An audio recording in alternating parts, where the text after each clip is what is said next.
বাঁশিতে ছিল লালনের আধ্যাত্মিক গানের সুর কিংবা লোকজ গানের মূর্ছনা। বাঁশি শুনে থমকে দাঁড়াতেন পথিক। কুমিল্লা থেকে ঢাকার মঞ্চ কাঁপানো সেই বাঁশিবাদক ফয়সাল আহমেদ এখন আছেন নতুন এক সাধনায়, তবে তা সুরের নয়, কর্মসংস্থান বৃদ্ধি আর সমৃদ্ধির। কুমিল্লা ভিক্টোরিয়া সরকারি কলেজ থেকে উচ্চশিক্ষা শেষ করে ফয়সাল যখন ক্যারিয়ার নিয়ে চিন্তিত, ঠিক তখনই 2019 সালের এক তিক্ত অভিজ্ঞতা বদলে দেয় তার জীবনের মোড়। পরিবারের জন্য মধু কিনে প্রতারিত হওয়ার সেই জেদ থেকেই শুরু হয় খাঁটি মধুর সন্ধান। 2020 সালে মাত্র 10 কেজি মধু নিয়ে যাত্রা শুরু।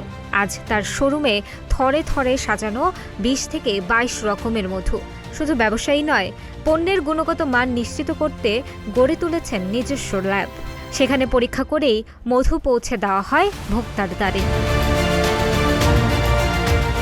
জাহাঙ্গীর আলম ইমরুল নামের এক ভোক্তা বলেন, এখানে এসে তার শিল্পী জীবন থেকে উদ্যোক্তা হওয়ার গল্প জানলাম। শিক্ষিত তরুণরা যখন উদ্যোক্তা হয় তখন প্রতারিত হওয়ার ভয় কম থাকে। ল্যাবে পরীক্ষা দেখে আমাদের বিশ্বাস আরও বেড়েছে।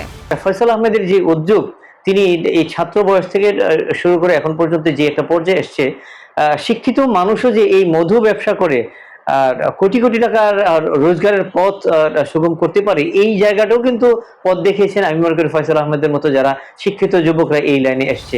ফয়সালের শুরুর পথটা সহজ ছিল না। স্বজনদের বাঁকা চাহনি আর মধু বিক্রেতা বলে অবজ্ঞার শিকার হতে হয়েছে বারবার, কিন্তু পিছু হটেননি তিনি। আজ তার প্রতিষ্ঠানে কর্মসংস্থান হয়েছে অনেকে। উদ্যোক্তা ফয়সাল আহমেদ বলেন, মানুষ বিশ্বাস করে নিরাপদ পণ্য মানেই নিউ অর্গানিক বিডি। আমাদের বড় পুঁজি হলো আস্থা। ল্যাবে উত্তীর্ণ না হলে আমরা কোনো পণ্য সরবরাহ করি না। প্রথম দিকে পরিবার ভালোভাবে না নিলেও এখন আলহামদুলিল্লাহ আমি এই ব্যবসা দিয়েই পরিবারের দায়িত্ব পালন করছি।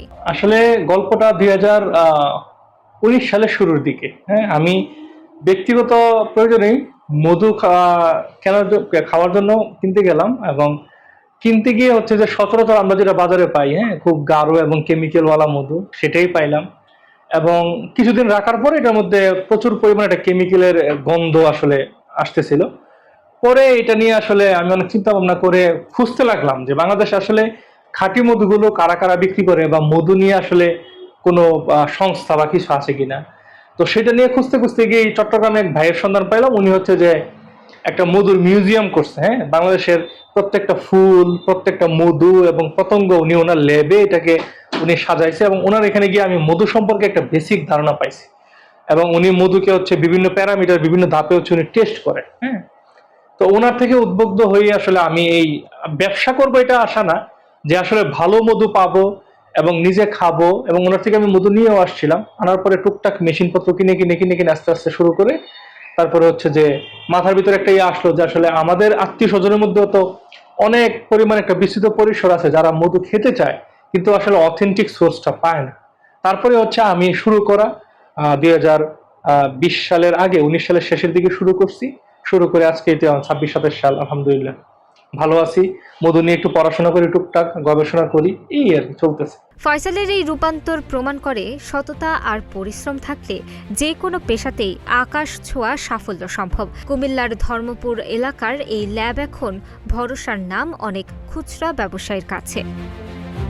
তানাজা আফরিন, প্রতিদিনের বাংলাদেশ।